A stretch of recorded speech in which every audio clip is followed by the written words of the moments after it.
Hello there, and welcome. I'm so glad you've joined me again tonight.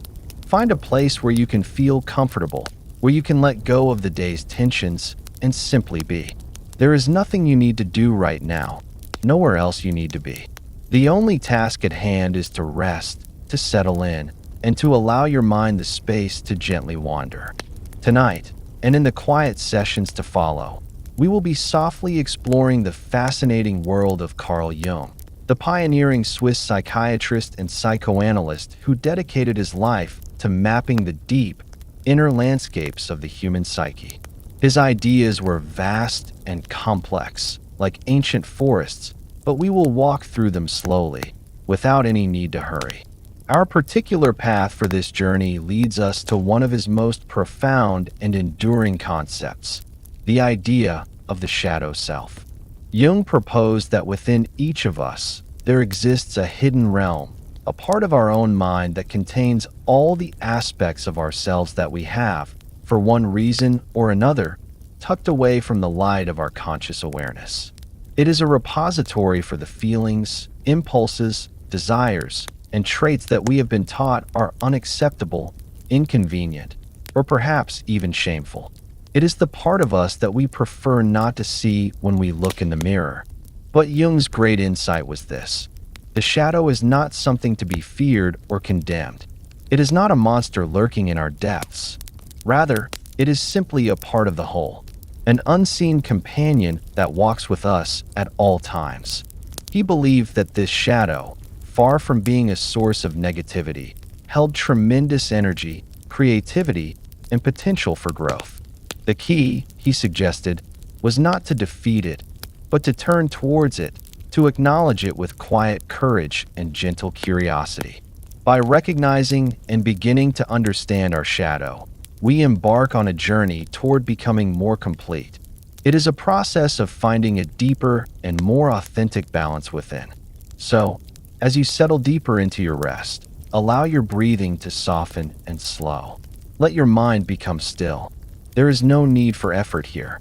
Simply listen as we drift into the quiet world of Jungian thought, a world where the light of consciousness and the gentle darkness of the shadow walk hand in hand, creating the beautiful, complex landscape of who we truly are. Tonight, we begin our exploration by gently tracing a map of the inner world, a chart of the psyche as envisioned by Carl Jung. To understand any single feature of a landscape, one must first have a sense of the whole terrain. So before we seek out the specific, hidden valley of the shadow, we must first appreciate the mountains, the plains, and the vast oceans of the mind it inhabits. Jung's model of the psyche is at once beautifully simple and profoundly deep, composed of three primary regions: the conscious mind, the personal unconscious, and the immense, foundational layer of the collective unconscious. Let us start with the territory that is most familiar, the part of our inner world where the lights seem to be on. This is the realm of consciousness. Imagine the entirety of your being as a vast and perhaps limitless ocean, stretching out in all directions under a quiet, twilight sky. In the middle of this endless expanse of water floats a small, well-lit island. This island is your conscious mind. It is the only part of your total psyche that is directly and immediately known to you. Residing on this island are all the thoughts you are currently aware of, the perceptions you are processing, the memories you can actively recall, and the feelings you can name in this moment. It is the seat of your present awareness, the headquarters from which you navigate your waking life. At the very center of this conscious island stands a pivotal figure, a sort of governor or chief operator. This is what Jung identified as the ego. The ego is not the whole of you, but rather the center of your conscious world. It is the powerful organizing principle that gives you a sense of coherent identity and continuity. When you use the word I, as in I think, I feel, or I remember, you are speaking from the perspective of the ego. Its primary function is to maintain your sense of self, to create a stable narrative of who you are. It acts as a gatekeeper, deciding which thoughts, feelings, and perceptions are allowed onto the island of consciousness, and which are turned away. It provides the thread that connects the you of this moment to the you of yesterday and the you of tomorrow, creating a seamless story of a single, consistent individual. The ego is essential. It is our anchor in the tangible world, the structure that keeps our conscious personality from fragmenting.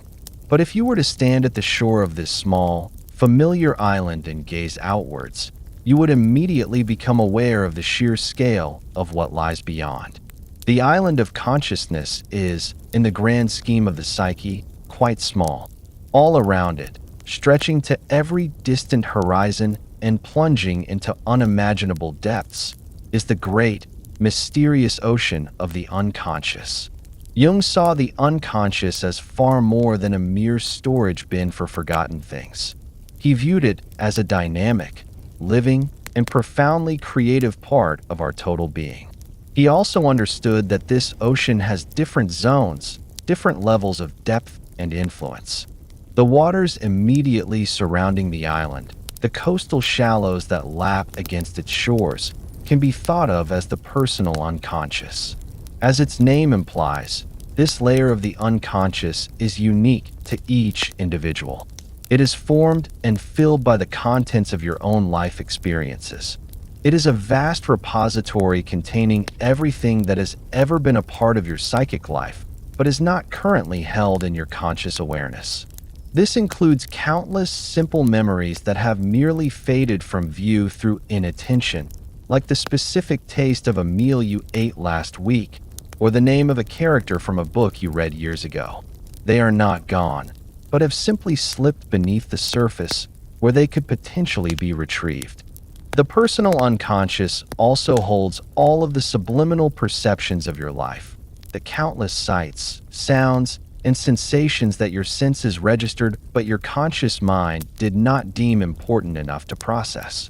The intricate pattern on a stranger's coat, the distant sound of a siren, the fleeting scent of rain on pavement.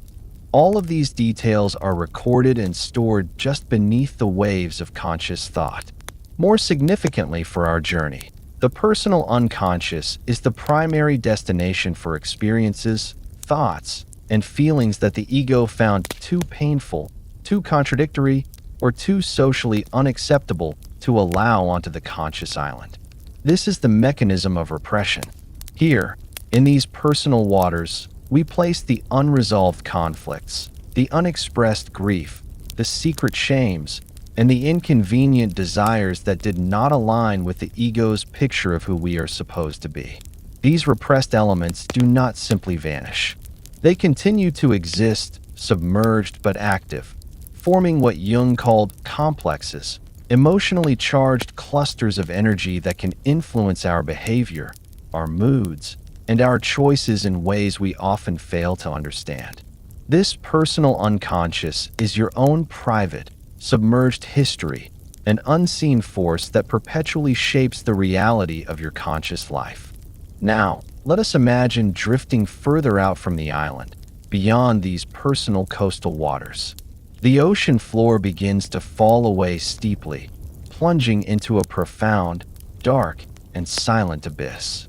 This is the deepest, oldest, and most mysterious layer of the psyche. Jung gave it the name that would become one of his most defining contributions, the collective unconscious. This was a revolutionary concept.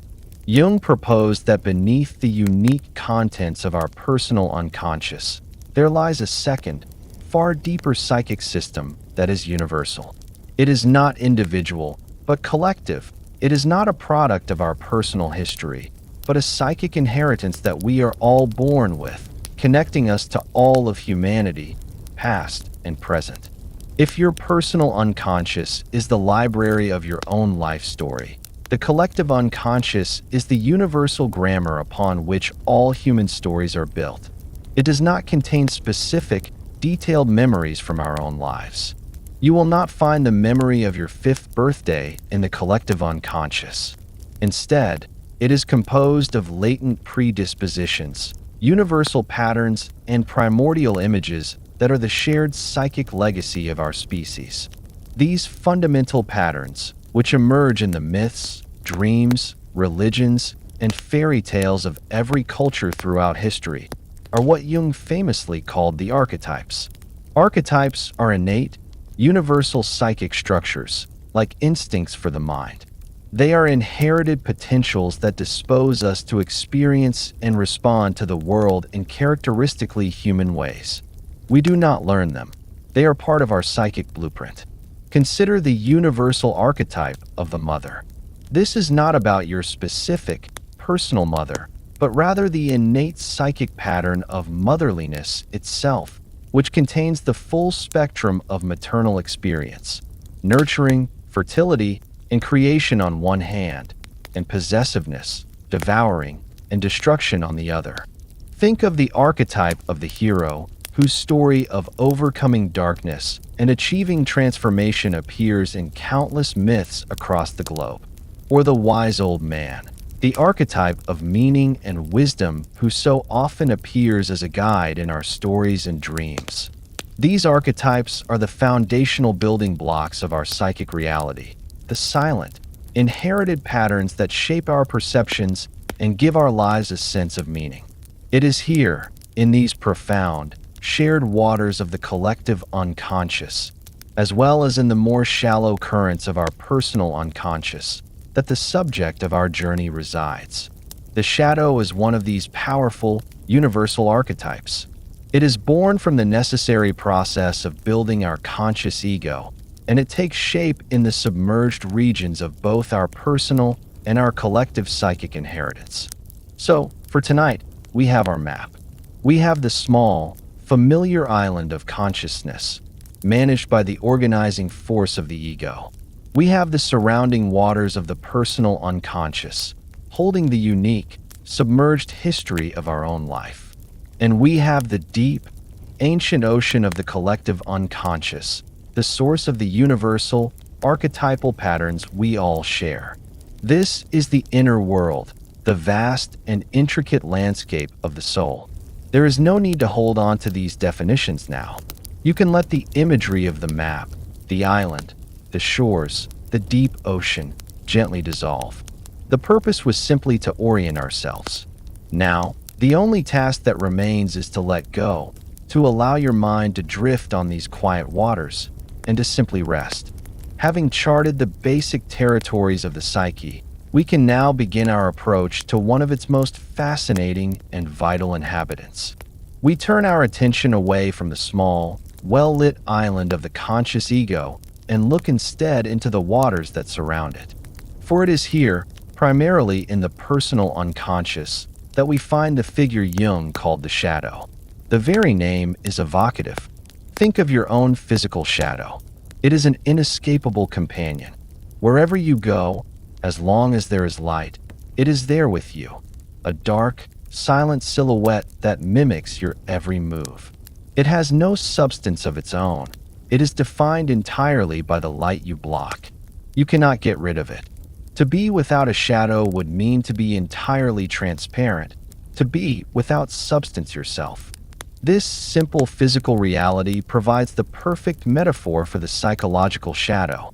Jung proposed that the moment the ego begins to form, the moment a child starts to build a conscious identity by saying, "I am this," they are simultaneously and unconsciously saying, "I am not that." The development of a conscious personality, with its specific values, traits, and behaviors, is an act of differentiation. It is an act of choosing, of selecting certain characteristics to identify with. The ego, in its effort to create a stable and functional identity, must select what it deems acceptable, good, and useful. Everything else, all the potentials, impulses, and traits that are deemed unacceptable, inconvenient, or incompatible with that chosen identity, is left behind. It is not destroyed. It is simply relegated to the darkness of the unconscious. This collection of all that we are not, or rather, all that we have chosen not to be, is the shadow. It is the dark twin of our conscious ego. The contents of the personal shadow are, therefore, deeply individual, composed of the specific psychic material that our unique life has caused us to repress. For most of us, This process begins in early childhood. We are taught, both explicitly and implicitly, which behaviors are acceptable and which are not. A child who is repeatedly told not to be angry may learn to push their feelings of rage into the unconscious. Anger becomes a part of their shadow. Another child, praised for being quiet and compliant, may repress their more boisterous, assertive, or rebellious instincts. Those qualities then fall into the shadow. Societal norms, religious instruction, and educational systems continue this process, providing us with a clear model of the ideal person.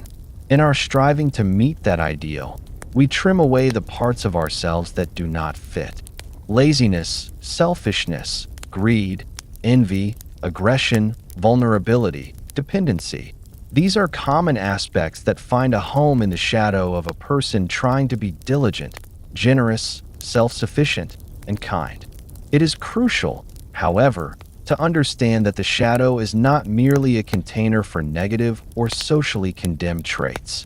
It is, more accurately, a container for the undeveloped and the unlived. Any aspect of our personality, positive or negative, can become part of the shadow if it is denied conscious expression. Imagine a family that values logic and academic achievement above all else. A child born into this family with a strong artistic or mystical temperament might learn to repress these qualities in order to gain approval. Their creativity, their intuition, their capacity for profound emotional connection. These brilliant, life-giving attributes could be relegated to the shadow simply because they were not valued by the conscious ego or its environment. This is what is sometimes called the golden shadow, the repository of our unlived potential, our hidden talents, and our repressed brilliance. The shadow is not a synonym for evil. It is a synonym for unconscious. The nature of the shadow is fundamentally different from that of the conscious ego. While the ego is structured, rational, and concerned with adaptation to the external world, the shadow is primitive, instinctual, and emotionally charged. It is not bound by logic or social convention. It is the home of our raw, unfiltered instincts, the part of us that is still connected to our animal and ancestral past. Because its contents have been denied, repressed, and starved of conscious attention, they remain undeveloped and undifferentiated. The anger in the shadow, for instance, is not the nuanced, controlled anger an integrated person might use to set a boundary. It is a raw, explosive rage. The desire in the shadow is not a considered preference. It is a grasping, insatiable craving. This is why encounters with the shadow can be so disturbing. When it erupts into consciousness, it often does so with a surprising and seemingly autonomous force. It emerges in our inexplicable moments of intense overreaction, when we are seized by a disproportionate anger at a minor inconvenience. It appears in our slips of the tongue that reveal a truth we were trying to hide, even from ourselves. It drives our self-sabotaging behaviors, our addictions, and our compulsions. In these moments, we might say, "I wasn't myself," or "I don't know what came over me." From a Jungian perspective, this is precisely the point. A part of you that is not your conscious I, your shadow, has temporarily taken control. Jung was clear on one point. Everyone has a shadow. The existence of a shadow is not a sign of a moral failing or a psychological problem. It is an unavoidable consequence of being human and possessing a conscious mind. In fact, he often observed that the more a person tries to appear good, perfect, and virtuous, the more defined and potentially dangerous their shadow becomes. A person who lives a life of extreme moral rigidity, consciously identifying only with light and purity, is simultaneously creating a deep, dark, and powerful shadow filled with all the impulses they deny. The tension between the two extremes builds, and should that shadow ever break through, its expression is often shocking in its intensity. The goal, therefore, is not the impossible task of eliminating the shadow. The goal is to bring its contents into the light of consciousness. It is a process of acknowledgement, of withdrawal of judgment, and of careful integration. So, as we settle into this understanding, we can begin to see the shadow not as an enemy within, but simply as our unseen companion. It is the sum of everything we have refused to be. It is the person we are in those moments when our conscious guard is down. It is the carrier of the qualities we find most difficult to accept in ourselves, and often, the qualities we most vehemently judge in others. It is not good or bad. It is simply there. It is the other side of us, waiting patiently in the quiet darkness of the unconscious for the moment we are finally ready to turn and face it. To truly understand the shadow, we must travel back in time, back to the very beginning of our own individual consciousness. The shadow is not an entity we are born with. It is something that is born from the process of our becoming. It is a direct consequence of our journey from the boundless unity of infancy into the distinct and separate identity of an individual. Let us begin in that early, undifferentiated state. For the newborn infant, there is no me and not me. There is only a seamless world of experience. The feeling of hunger, the warmth of a caregiver's arms, the sound of a voice, the softness of a blanket. These are not perceived as separate events happening to a separate self. They are all part of one continuous, flowing reality. The infant exists in a state of pure being, a state of participation in the world, where the boundaries between inner and outer are fluid and undefined. In this primal state of wholeness, there is no good or bad, no right or wrong. There is only what is. There is no shadow, because there is no light of a focused ego to cast it. The birth of the shadow begins with the birth of the ego.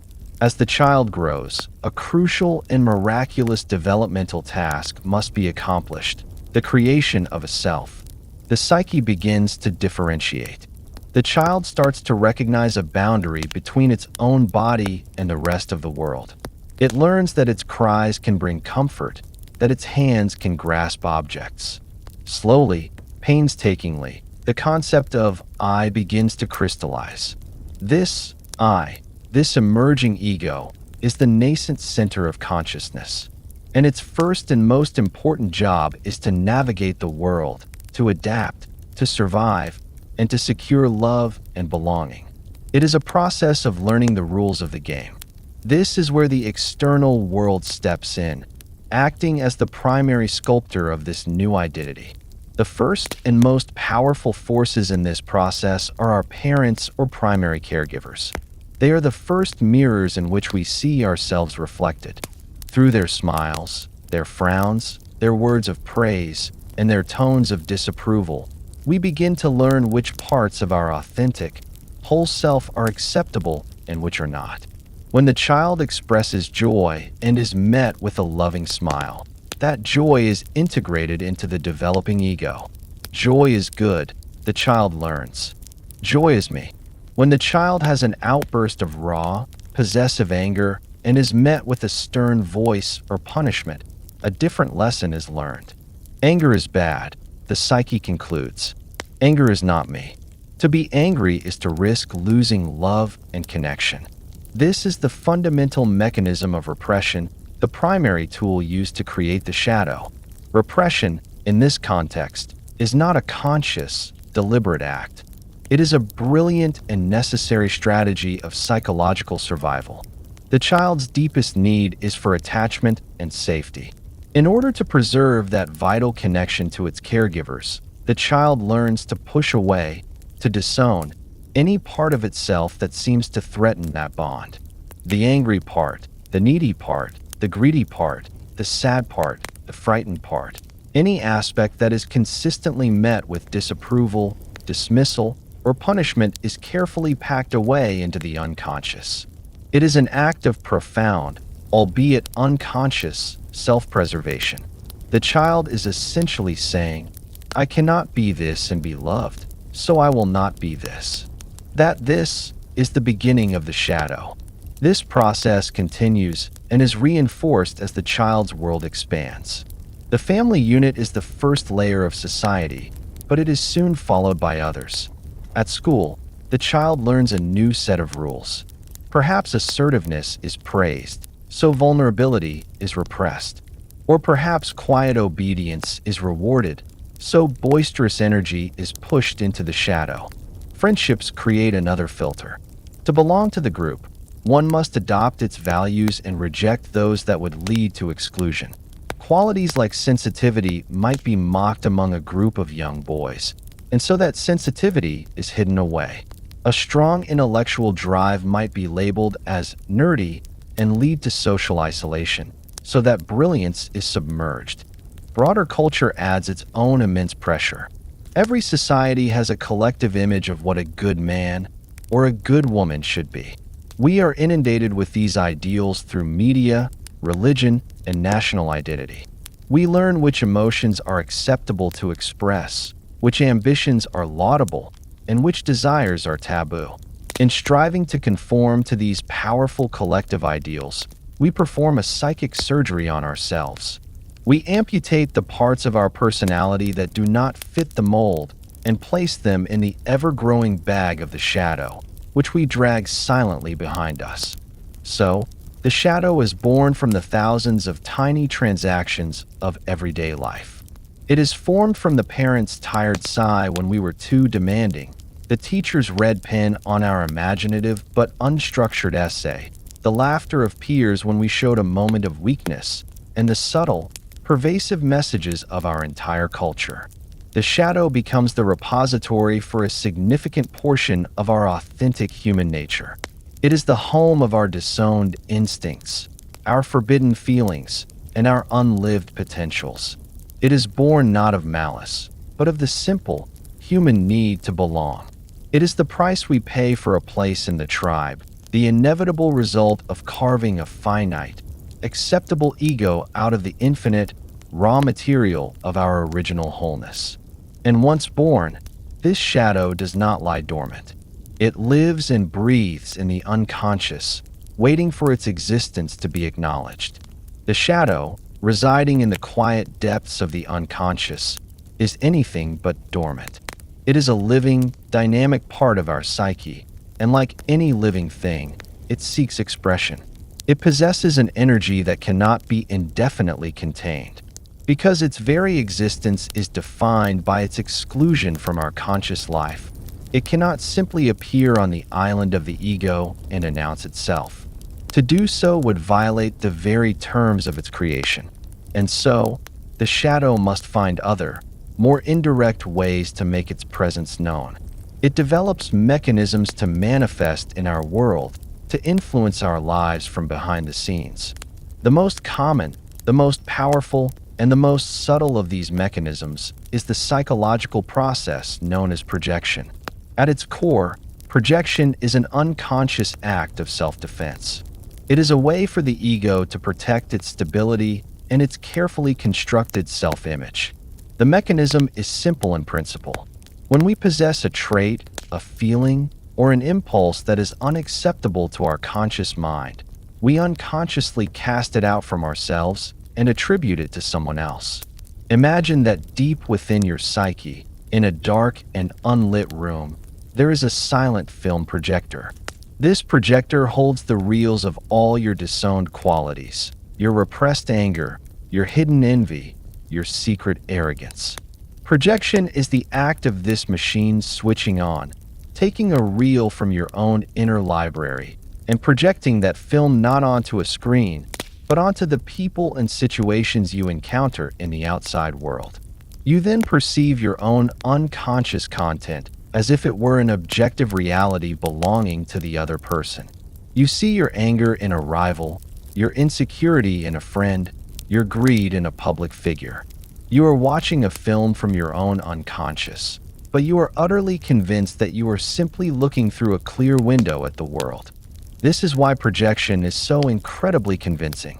It does not feel like an interpretation or an opinion. It feels like a fact.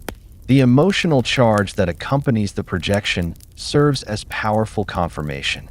When you feel a sudden, intense, and seemingly irrational wave of dislike, irritation, or even moral outrage towards someone, you are very likely in the grip of a projection. The strength of your emotion is the key. The energy that should have been used to consciously confront that quality within yourself is instead externalized and used to fuel your judgment of the other person.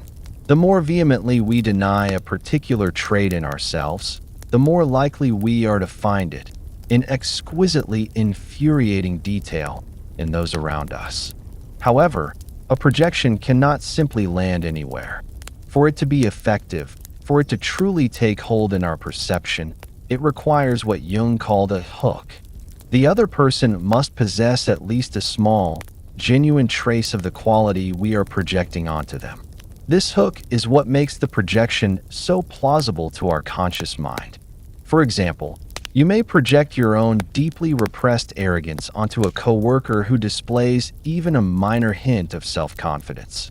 Their small degree of confidence becomes the hook upon which you can hang the entire, heavy coat of your own disowned arrogance. Your psyche can then say, "See, I am not the arrogant one. He is." This allows you to remain consciously unaware of your own trait, while simultaneously giving it a form of expression in the world through your judgment. You get to experience and engage with your own shadow content, but at a safe distance, by battling it in another person rather than within yourself. This mechanism applies not only to negative qualities, but also to the positive, unlived potential of our golden shadow. This is the phenomenon of idealization or hero worship. When you find yourself utterly captivated by a particular artist, mentor, or public figure, seeing them as a paragon of wisdom, creativity, or courage, you may be projecting your own undeveloped potential onto them. You are seeing your own hidden gold reflected in them. The hook might be their genuine talent, but you overlay it with the full, untapped force of your own latent abilities.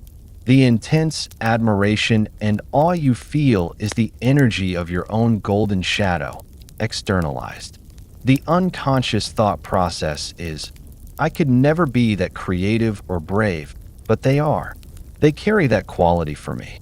This can be inspiring, but as long as it remains a projection, it prevents you from owning those same qualities and cultivating them within your own life. The ultimate purpose of projection, from the perspective of the psyche as a whole, is not to deceive us, but to communicate with us. Every projection is a message from the unconscious. It is an opportunity to learn something about ourselves. The shadow is essentially using the people in our lives as messengers, as mirrors. When someone provokes a powerful and disproportionate emotional reaction in you, they are handing you a letter from your own deep self. The temptation is to become obsessed with the letter carrier, to argue with them, to judge them, to praise them. The real work, however, is to accept the letter and quietly read its contents. The psyche is trying to show you what you have disowned. It is creating a bridge between the unconscious and the conscious, and that bridge is built through our emotional reactions to others. The world becomes a screen, and our relationships become the stage upon which the drama of our own inner life is played out, giving us endless opportunities to finally see what we have refused to look at within. It is the shadow's primary method of asking, gently at first, and then with increasing force, to finally be seen. Thus far on our quiet journey, we have spoken of the shadow primarily as a container for the aspects of ourselves we have deemed negative or unacceptable. We have pictured it as the home of our repressed anger, our selfishness, our envy, and our fears. This is a natural and necessary starting point, for these are the qualities the conscious ego is most eager to disown. But to leave our understanding there would be to see only half of the picture. It would be like exploring a vast, old estate and focusing only on the dusty, cobwebbed cellars, while remaining completely unaware that the attic is filled with forgotten, priceless treasure. Jung, in his profound wisdom, recognized that the process of repression is not selective about quality. We repress not only our perceived failings, but also, and just as often, our most profound strengths. This disowned, undeveloped, and positive side of our personality is what has come to be known as the golden shadow. The golden shadow is the repository of our highest and best potentials. It holds the brilliance we were afraid to own, the creativity we were taught was impractical, the deep capacity for love we were too hurt to express, and the courage we did not believe we possessed. It is the sum of all the luminous, life-giving parts of ourselves that we, for one reason or another, concluded were not safe or acceptable to bring into the light of our conscious identity. It is our unlived splendor, our unclaimed inheritance, our buried gold. The reasons for repressing our own brilliance are as varied and as personal as the reasons for repressing our darkness. The process, once again, often begins in our earliest environment. Consider a child with a vibrant, artistic soul, full of wonder and imagination, who is born into a family that values only logic, practicality, and tangible success. Their spontaneous expressions of creativity might be met not with anger, but with something more subtly damaging: dismissal, gentle ridicule, or the constant refrain of "that's nice, but it won't pay the bills." To maintain a sense of belonging, the child learns to push that artistic, intuitive part of themselves away. Their gold is deemed worthless by the tribe, so it is buried in the unconscious. They may grow into a perfectly functional, successful adult, yet feel a persistent and inexplicable sense of emptiness, a quiet ache for a world of color and meaning they have long forgotten was their birthright. Societal and cultural pressures also play a powerful role in the creation of the golden shadow. A young boy who is naturally sensitive, empathetic, and gentle may learn from his peers and from cultural stereotypes that real men are tough, stoic, and competitive. To avoid ridicule and fit in, he represses his natural tenderness and compassion, hiding these golden qualities in his shadow. A young woman with a powerful, assertive voice and a brilliant strategic mind might learn that to be liked and seen as feminine, she must be more accommodating, more agreeable, and less intimidating. Her innate leadership qualities are then relegated to the darkness. We learn to dim our own light so as not to outshine others, to avoid provoking their envy, or to simply maintain the comfortable status quo. This is the fear of standing out, the unconscious belief that our own full radiance might be a threat to our connection with the community. Perhaps the most subtle reason for repressing our gold is the fear of its inherent responsibility. To acknowledge your own deep potential is to become accountable for it. If you accept that you have a great talent, you are then faced with the daunting task of cultivating it. If you recognize your own capacity for leadership, you can no longer comfortably stand on the sidelines. To own your gold is to accept a call to adventure, a call to a larger life, and this can be terrifying. It is often far easier and feels much safer to project our gold onto others, to live it vicariously through them, and to remain in the comfortable, familiar territory of our perceived limitations. This brings us back to the mechanism of projection. Just as we project our disowned darkness onto our enemies, we project our disowned light onto our heroes, our mentors, and the people with whom we fall in love. When you find yourself completely mesmerized by someone, awestruck by their creativity, their confidence, their integrity, or their compassion, you are likely experiencing a projection of your golden shadow. You are seeing your own buried potential made manifest in them.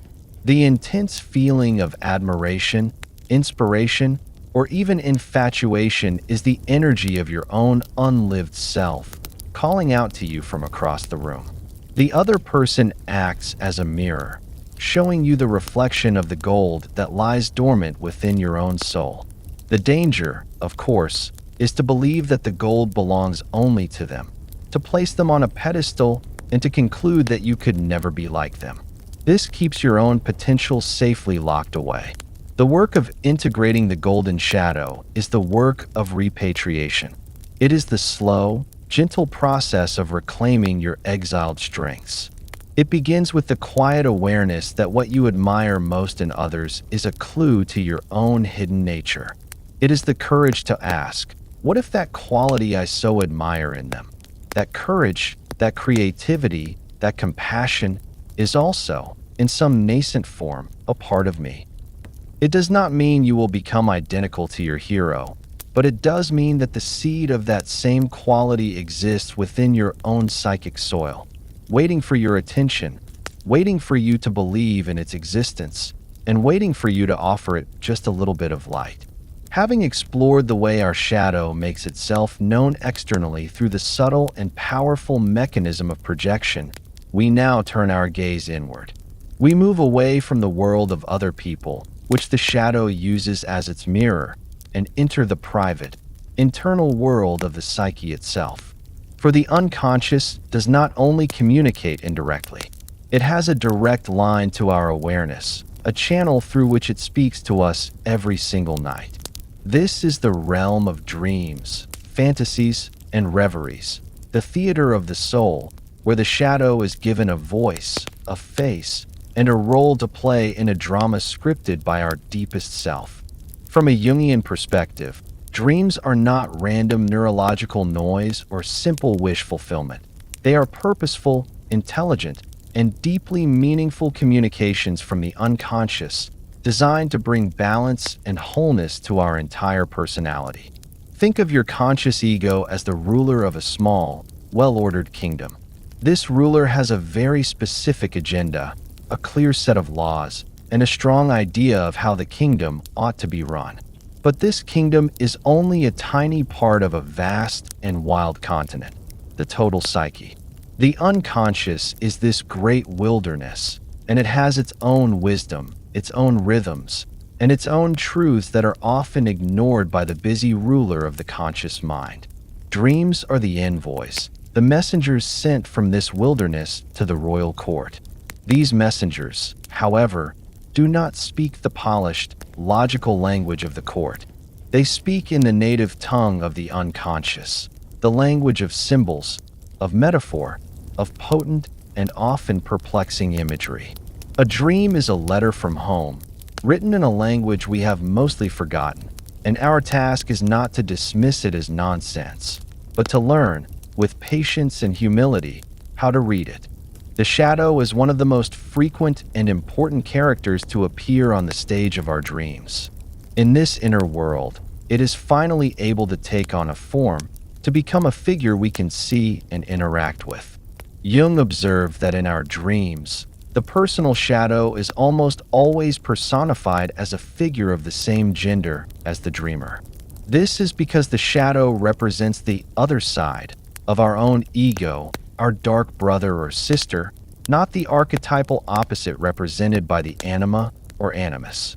This shadow figure might appear as a complete stranger, yet one who evokes a disquieting sense of familiarity.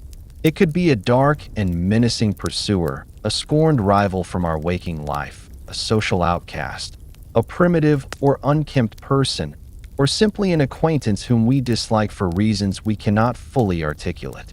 The defining characteristic of this dream figure is that it embodies and acts out the very qualities that our conscious ego has disowned. For the person who is relentlessly kind, reasonable, and accommodating in their waking life, the dream shadow may appear as a figure who is rude, aggressive, selfish, and irrational. For the highly disciplined and ascetic individual, the shadow might manifest as a hedonistic, lazy, or indulgent character.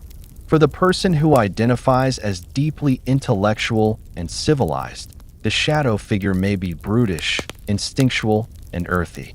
This is the crucial compensatory function of dreams.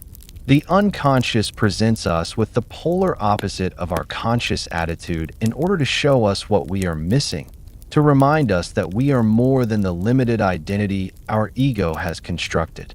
The dream is not condemning us. It is attempting to complete us. One of the most common and universally experienced dreams is the chase dream. The dreamer finds themselves running in terror from a threatening figure, a monstrous animal, or some unseen malevolent force. From a Jungian viewpoint, This is very often a classic depiction of the ego fleeing from its own shadow. The conscious self perceives this disowned part of its own psyche as a terrifying, alien threat and tries desperately to outrun it, to avoid a confrontation. The overwhelming fear we feel in the dream is a direct measure of how alienated we are from that repressed part of ourselves. The dream's recurring message is almost always the same. Stop running. Turn around. Face your pursuer. The moment the dreamer finds the courage to stop and confront the figure, the entire dynamic of the dream often shifts.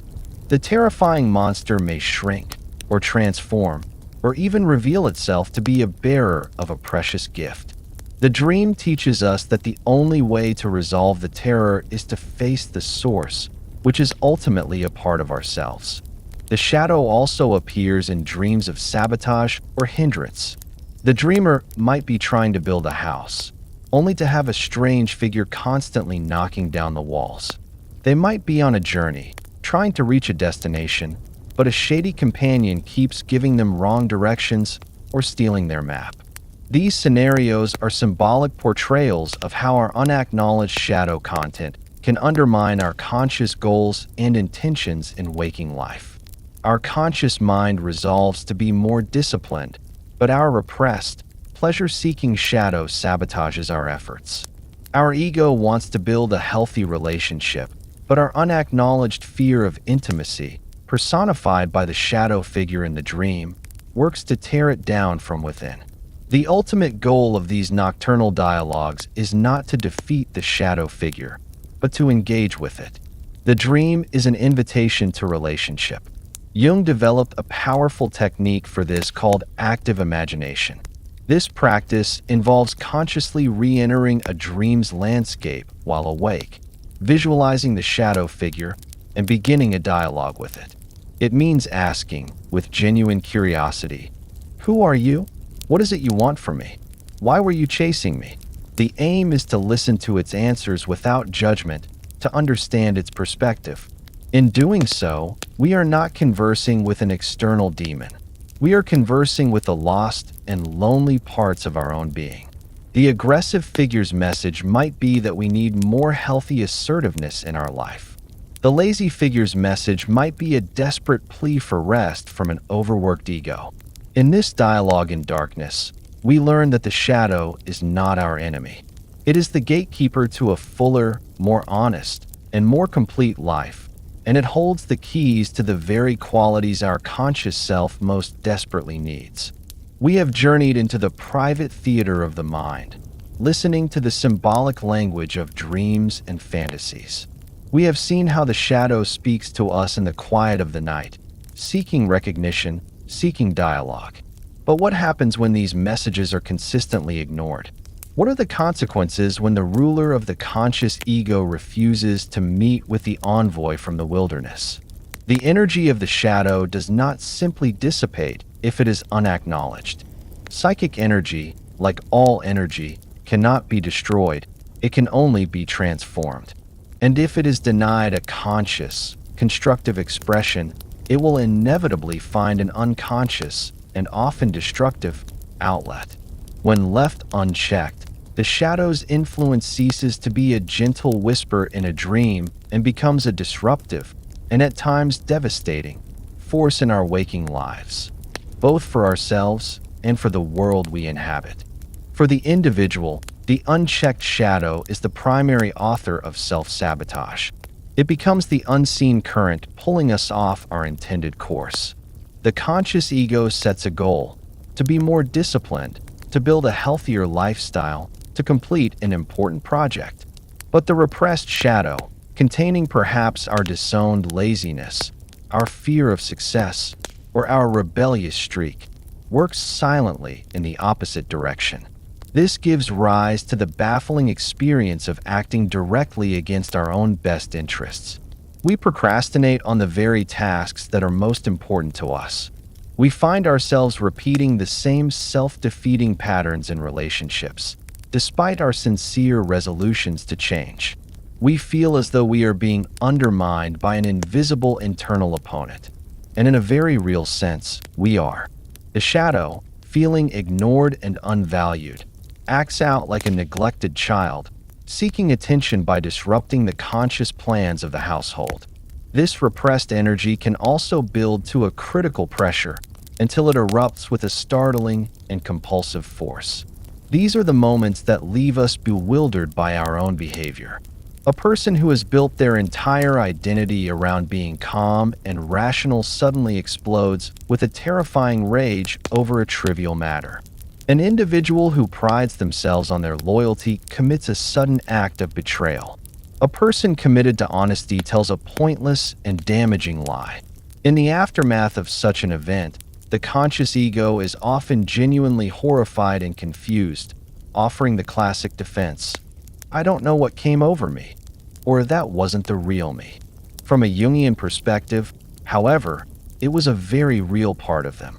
It was the shadow which, having been starved of any conscious acknowledgement, finally burst forth from the unconscious in its raw, primitive, and undifferentiated form to demand its place in their life. But perhaps the most dangerous manifestation of the unchecked personal shadow is the phenomenon of moral inflation and self-righteousness. When a person is utterly unaware of their own capacity for darkness, their own potential for greed, cruelty, deceit, and foolishness, they do not cease to experience that darkness. Instead, they lose the ability to see it in themselves and begin to see it everywhere else. The world becomes a starkly divided landscape of pure good and absolute evil, with no shades of gray. Such a person becomes a crusader, a zealot, convinced of their own immaculate virtue and obsessed with the sins of others. Their entire psychic life becomes an exercise in projection. They see the mote in their brother's eye because they are completely blind to the beam in their own. This moral certainty is a dangerous illusion. It is a defense against the terrifying prospect of self-examination. The more loudly one rails against the perceived evil in the world, the more desperately they may be trying to silence the whispers of the unacknowledged shadow within. This dynamic, so potent in the individual, becomes exponentially more catastrophic when it operates on the level of the group. Just as individuals have a shadow, so too do communities, cultures, and even entire nations. The collective shadow contains all the traits that the group identity has disowned. A nation that prides itself on being peaceful and freedom-loving, for example, will push its history of aggression, its capacity for intolerance, and its moments of injustice into its collective shadow. A community that defines itself as rational and scientific will repress its own latent superstitions and irrational fears. When this collective shadow is left unexamined, it is invariably projected onto a designated other. This is the psychological root of scapegoating, the process by which a group unloads its own darkness onto another group, which is then demonized and blamed for all of society's problems. This scapegoat can be another nation, a different race, a religious minority, or a political faction. The target of the projection is seen as the embodiment of all that is wrong. They are the lazy ones, the treacherous ones, the immoral ones, the enemy. This collective projection provides a tremendous sense of relief and moral superiority for the group. It allows them to avoid the difficult and painful work of confronting their own internal problems and contradictions by locating all evil out there. This is the most fertile ground for the great atrocities of human history. The leader who wishes to mobilize a population for war or persecution does not need to invent evil. They need only to identify a suitable hook and skillfully direct the collective shadow projection of the masses. They give the people a concrete target for all their unacknowledged fears, resentments, and failings. In the grip of such a powerful collective projection, ordinary, decent people can become capable of committing extraordinary acts of cruelty. They are no longer acting as conscious individuals, but as unconscious instruments of an activated collective shadow, utterly convinced that they are fighting on the side of the angels and cleansing the world of a demonic presence. The grim lesson of history, from this perspective, is that the greatest evils are often perpetrated not by people who believe they are evil, but by people who are absolutely certain they are good. The path to hell is paved not just with good intentions, but with the stones of an unacknowledged and projected shadow.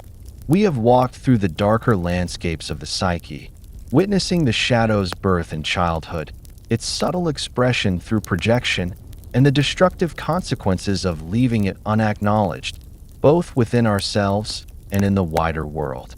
To linger there, however, would be to mistake the diagnosis for the cure. The entire purpose of Jung's exploration into these hidden territories was not to map them out of mere curiosity, but to find the path toward healing and reconciliation.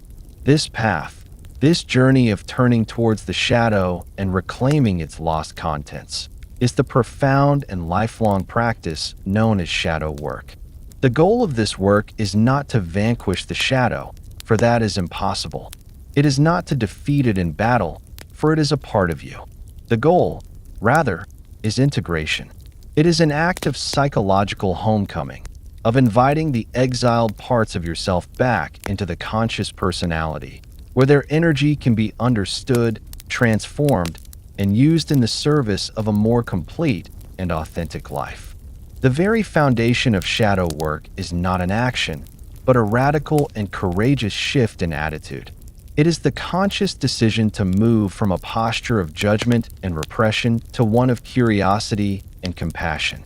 It requires a willingness to suspend the ego's black and white verdicts of good and bad, and to instead approach the contents of the shadow with the open-mindedness of a naturalist studying a newly discovered creature. It is the quiet internal whisper that says, "This too is a part of me. I do not yet understand it. I may not like it, but I will not turn away from it." This shift is the essential first step, the key that unlocks the door to the unconscious. Without this willingness, any attempt at a technique will be sterile, because the ego will simply be trying to fix the shadow, which is just another form of rejection. True integration can only begin with acceptance. With this attitude as our guide, the first practical step on the path is to become an honest observer of our own emotional lives.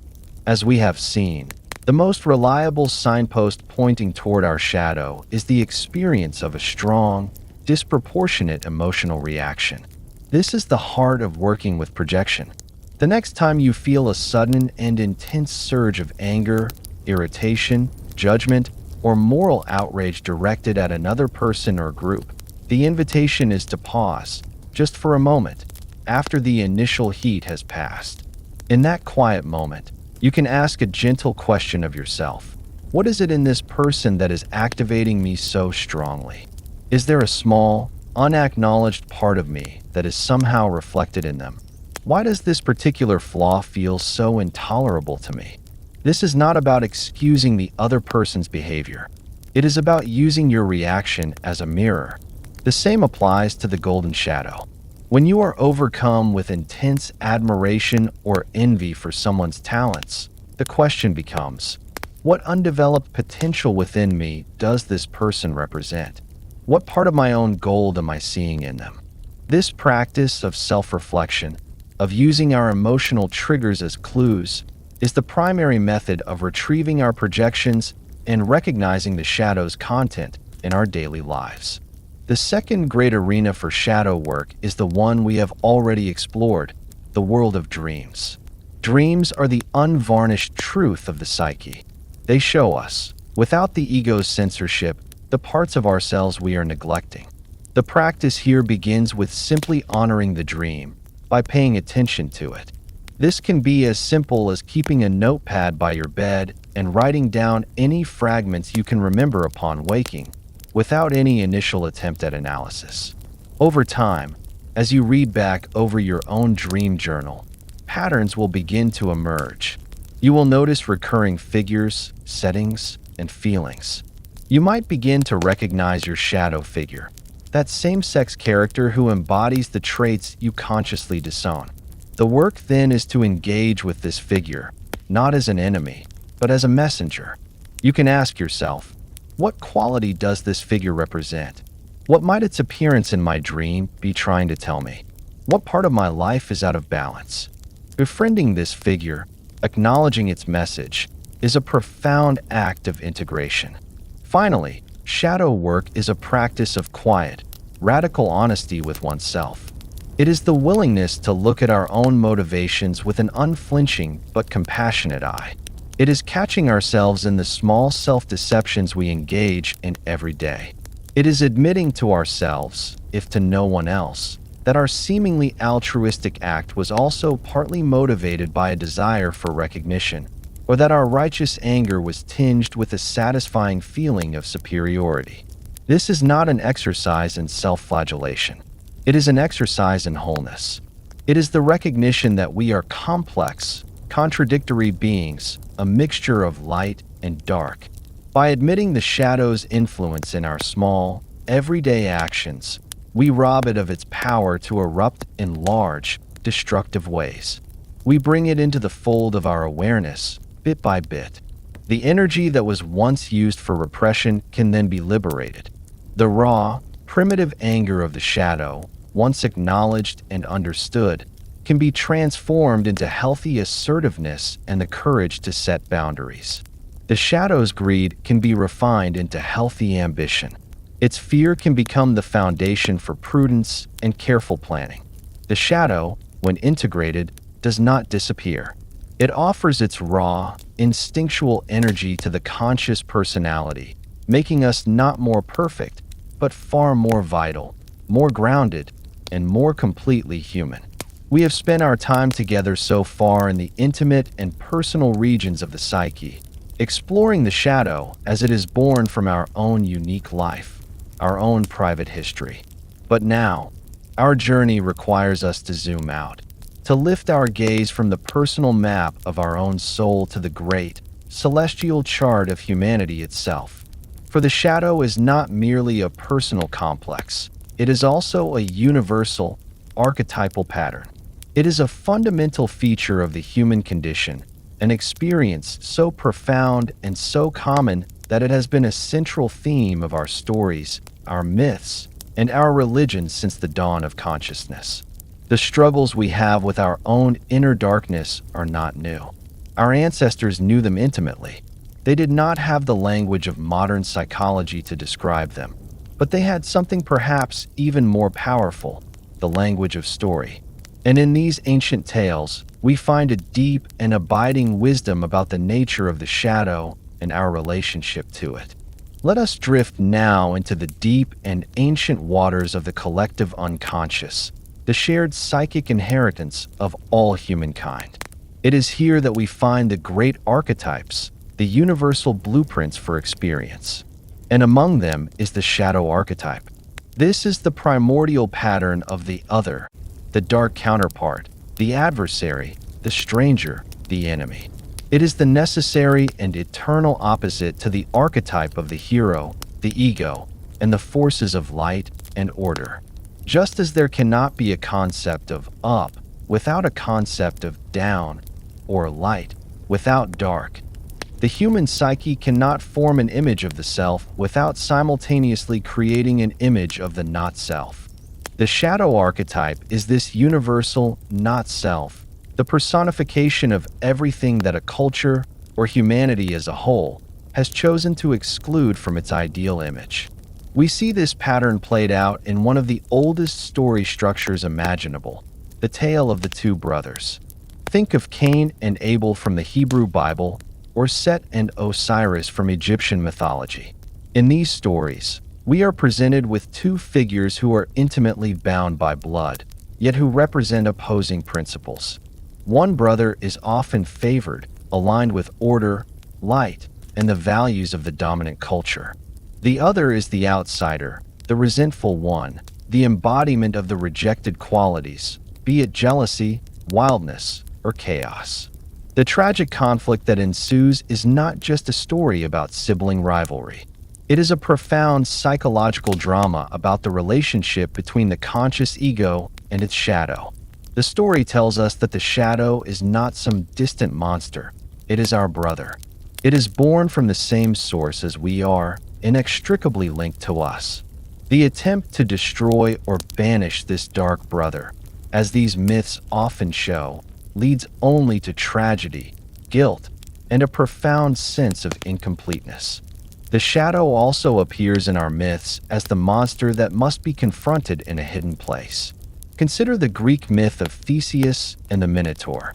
King Minos, for his hubris, is cursed with a monstrous offspring, half man, half bull, the Minotaur. Ashamed of this bestial, instinctual part of his own legacy, he does not kill it. He locks it away, deep within the center of a complex and inescapable labyrinth. This is a perfect metaphor for repression. The labyrinth is the psyche, with its twisting, confusing, unconscious passages. And at its heart is the Minotaur, the raw, animalistic, disowned part of our nature that we are too ashamed and too frightened to look at. We feed it our secret shames and fears to keep it contained. The hero's journey, the journey of Theseus, is the journey of the ego finding the courage to descend into its own unconscious depths, to follow the thread of awareness into the darkness, and to finally confront the monster that has been created by its own denial. The story teaches that the monster cannot be kept locked away forever. It must be faced. In many traditions, the shadow archetype takes on a more complex and ambiguous form, the trickster. Figures like Loki in Norse mythology or Coyote in many Native American tales are not purely evil. They are shapeshifters, boundary crossers, and agents of chaos. They mock the sacred, break taboos, and disrupt the orderly, conscious plans of the other gods or heroes. The trickster is the personification of the shadow's unpredictable, instinctual, and often humorous energy. He represents all the parts of life that the rigid, ordering principle of the ego tries to control or ignore. While his actions often cause trouble, they also bring about necessary change. The trickster shatters old, stagnant structures and opens the way for new creation. He reminds us that life is not just about order and light. It is also about chaos, instinct, and the unexpected. He is the repressed energy of the psyche bubbling up to challenge our certainties and remind us not to take ourselves too seriously.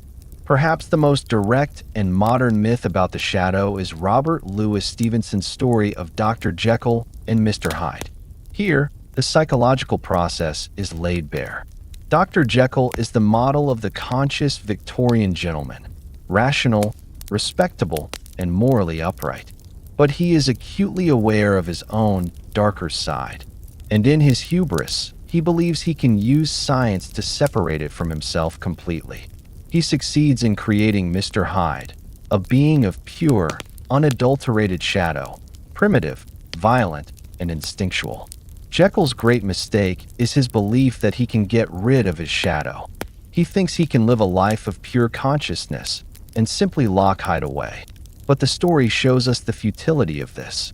The more Jekyll represses Hyde, the stronger and more uncontrollable Hyde becomes, until the shadow ultimately consumes the ego completely. It is the ultimate cautionary tale, a myth for the modern age, teaching us that the attempt to achieve purity by disowning our darkness leads not to salvation, but to utter destruction. These are not just stories for entertainment. They are psychological maps, bequeathed to us by our ancestors. They are a safe container in which we can contemplate the universal reality of the shadow.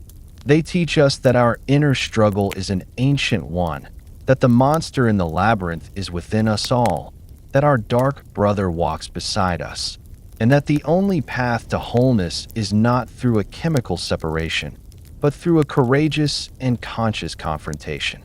And so, we arrive at the final leg of our quiet, nocturnal journey.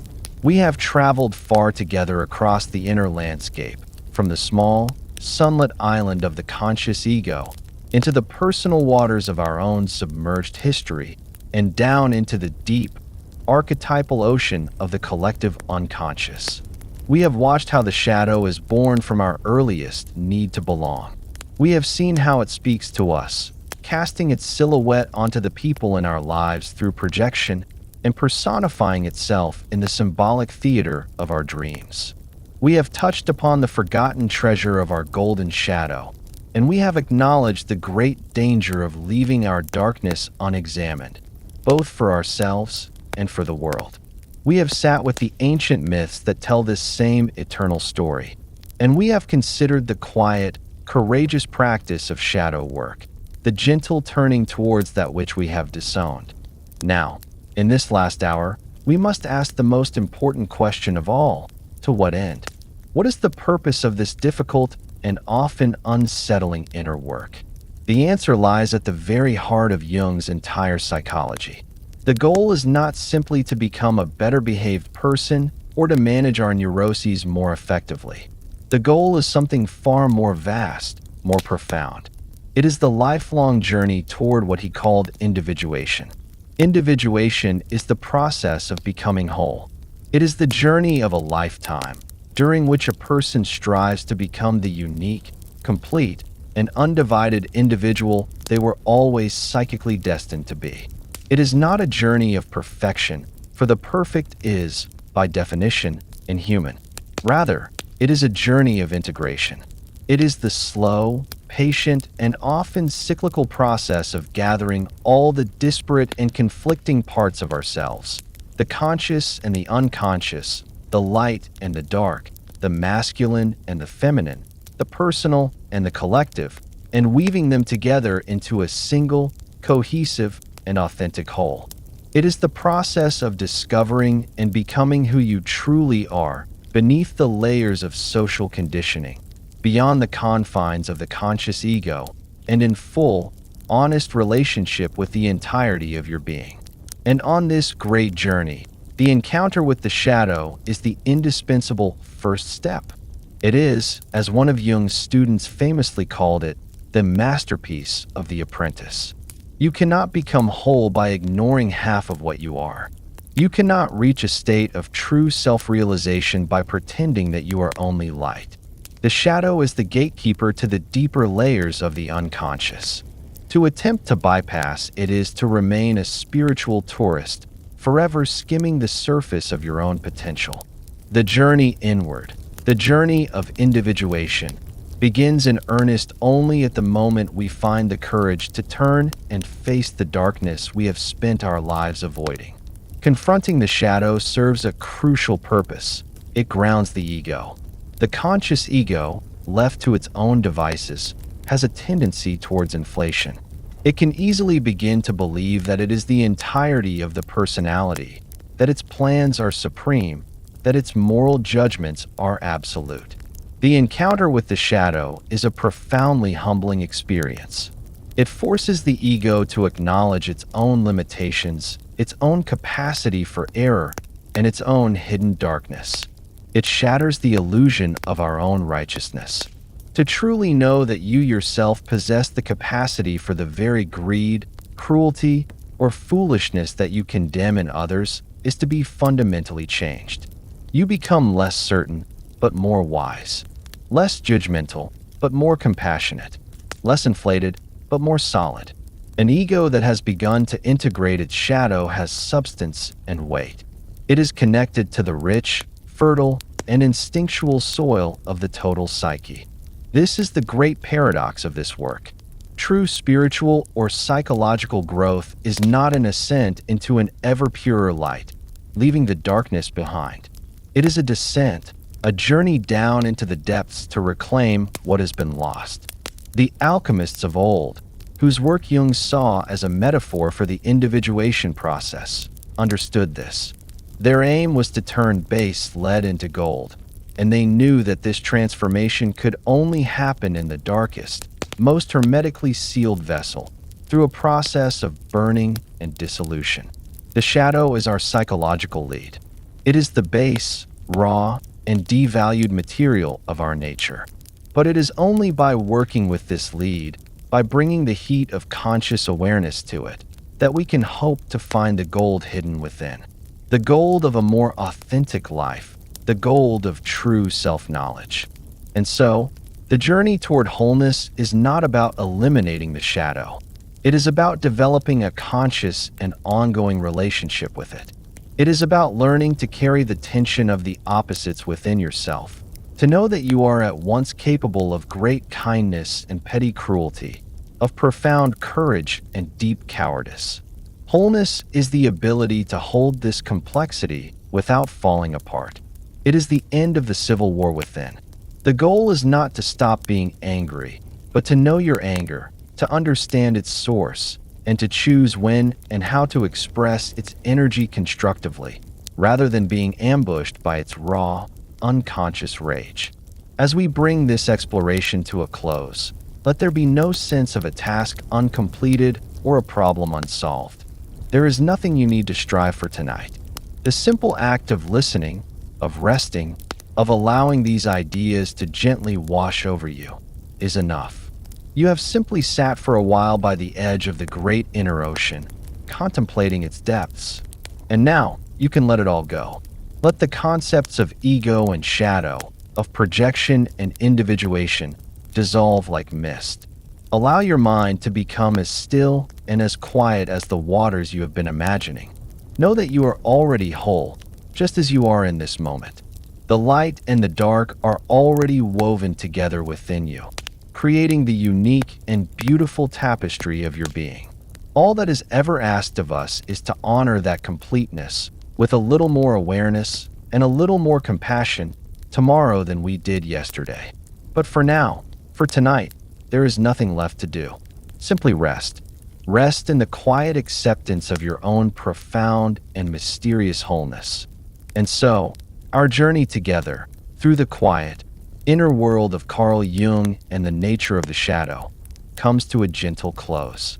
We began with a simple map, an island of consciousness in a vast, mysterious ocean. And together, step by step, we found the courage to look into those waters, to acknowledge the unseen companion that walks beside us, and to understand that it is not a monster to be feared, but a lost and essential part of our own wholeness. The purpose of this exploration was never to give you tasks to complete or complex problems to solve. It was simply to plant a seed of awareness, a gentle invitation to approach your own complete self with a little more curiosity and a little more compassion. The shadow is not an enemy to be vanquished, but an integral part of our own deep and beautiful complexity, asking only for a quiet acknowledgement. There is no need to hold on to any of these ideas now. No need to remember the terms or the concepts. They have found their place in the deeper parts of your mind, and that is enough.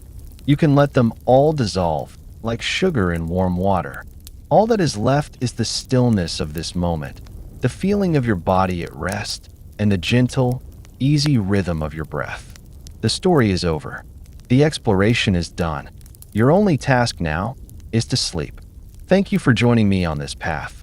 May you drift now into a deep, restorative, and peaceful sleep. And may you meet all parts of yourself, in your dreams and in your days, with kindness. Sleep well.